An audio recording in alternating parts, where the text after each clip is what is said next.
6h, 9h, Archives. Dans l'après-guerre, une des questions les plus importantes est celle du tourisme.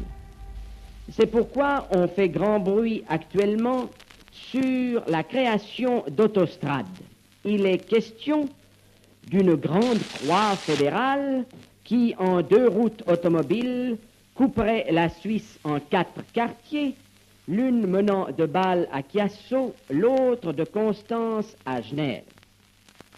D'abord, il y a une question de principe. Êtes-vous pour, êtes-vous contre l'idée d'une autostrade? Ce son date de 1942. À cette époque, la Suisse est vierge de multipistes. Mais déjà, votre service public roman ouvre le débat sur les autoroutes. Sur les autostrades, comme le disait au début des années 40 ce speaker de Radio Lausanne. Un speaker qui n'a sans doute jamais envisagé l'étendue prise par le réseau routier dans notre pays. Lundi dernier, en effet, 75 ans plus tard, le dernier tronçon de la Transjurane a été inauguré, reliant ainsi en continu Bienne à Boncourt.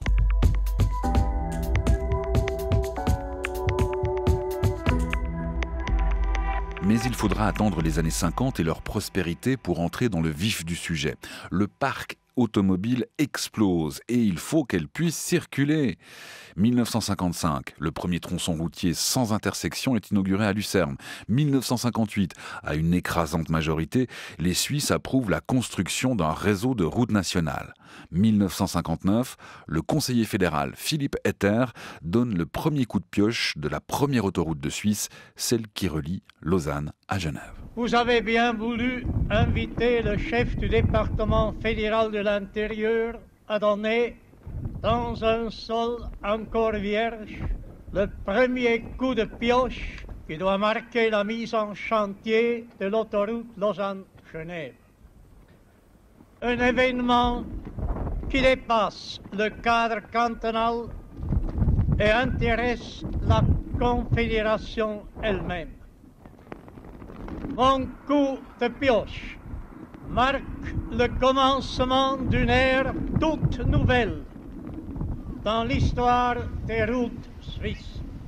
Je recommande à la protection divine cet ouvrage, comme aussi tous que nous entreprendrons dans l'avenir pour doter le pays d'un réseau de routes nationales. Mais dès ce premier tronçon d'autoroute inauguré en 1964, c'est la foire d'empoigne. Tout le monde veut sa part du gâteau, tout le monde veut sa part de bitume. Les grands axes ont la priorité et les plus petites collectivités doivent se battre longtemps. Un exemple, le 6 juin 1988, un tronçon de 3,4 km qui relie Vaud et le Valais fait sauter le bouchon de Saint-Maurice à la grande joie du président de commune, Jean-Paul Duroux. Oui, donc c'est une journée que l'on peut qualifier d'historique sans exagération parce que c'est une journée qui concrétise 15 ans de lutte.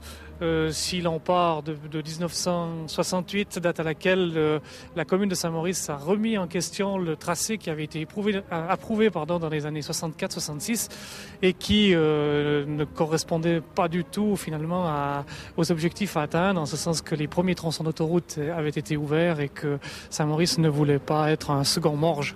Ce qui prouve que quand on a une position très ferme, une commune peut arriver finalement à obtenir gain de cause. Oui, c'est ça. Ça, c'est la morale de l'histoire. En fait, je crois que Saint-Maurice est une petite collectivité de 3500 habitants.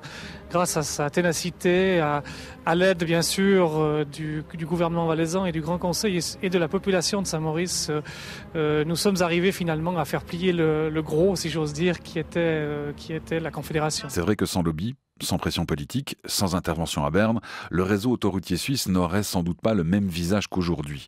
La Transjurane en est un bel exemple. Les autorités neuchâteloises et vaudoises aussi en savent quelque chose. Elles n'ont cessé de réclamer l'heure A5 pour relier Neuchâtel à Yverdon. Lors de l'inauguration, en 2005, le conseiller fédéral Moritz Leuenberger ne se prive d'ailleurs pas de chambrer les conseillers d'État François Marthaler et Pierre Hirschi. Mon cher Pierre, tu es pierre, sur cette pierre, on a bâti l'autoroute. Tu es peut-être le pape neuchâtelois de la route. notre papa mobile. Et François Marthaler, tu es, paraît-il, plus à l'aise sur les bancs de l'écologie que sur les bancs d'arrêt d'urgence. C'est vrai pour un verre difficile d'inaugurer. 1 million de mètres cubes de matériaux excavés. 140 000 mètres cubes de béton. 48 000 tonnes de ciment. 11 000 tonnes d'acier.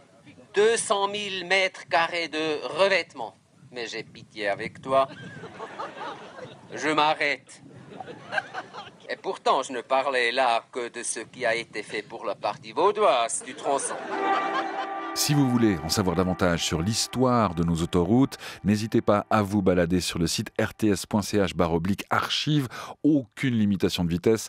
Il regorge de sons et de vidéos sur ce thème.